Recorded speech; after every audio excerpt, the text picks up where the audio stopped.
Mais qui est Carmen?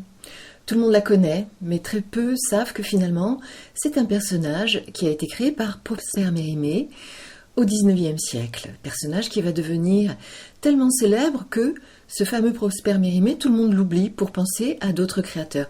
Certains même pensent que Carmen est un personnage réel.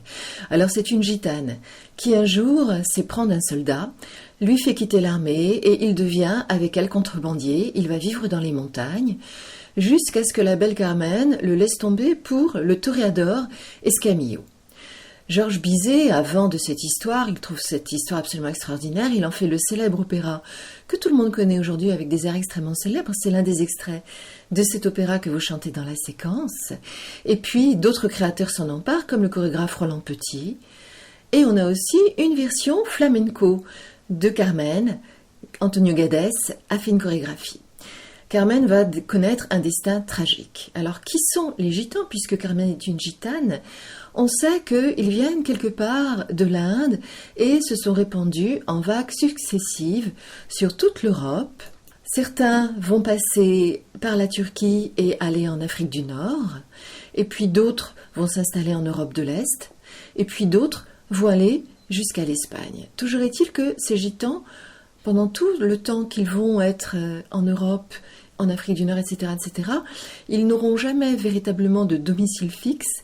En Espagne, ils seront fortement combattus par le roi d'Espagne. Et comme ils refusent de se sédentariser, c'est-à-dire d'avoir un domicile fixe, ils sont condamnés à mort. Donc ils se réfugient dans les montagnes. Et c'est de là que va naître la tradition du flamenco, qui est un chant avant tout de douleur. Donc le flamenco qu'il ne faut pas confondre avec les danses traditionnelles espagnoles.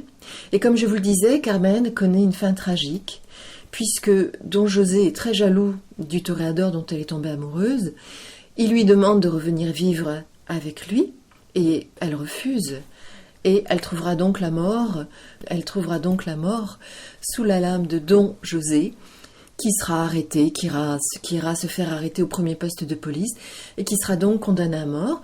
Et c'est dans l'histoire donc de Prosper Mérimée, c'est donc un personnage qui recueille le témoignage de Don José avant sa mise à mort, la douloureuse histoire de Don José et de cette Carmen qui est morte. Elle tirait les cartes, donc elle avait prévu qu'elle mourrait comme toute bonne gitane.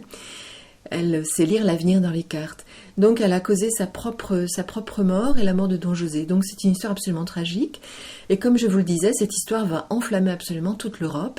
Et tout le monde va vouloir créer sa version de Carmen.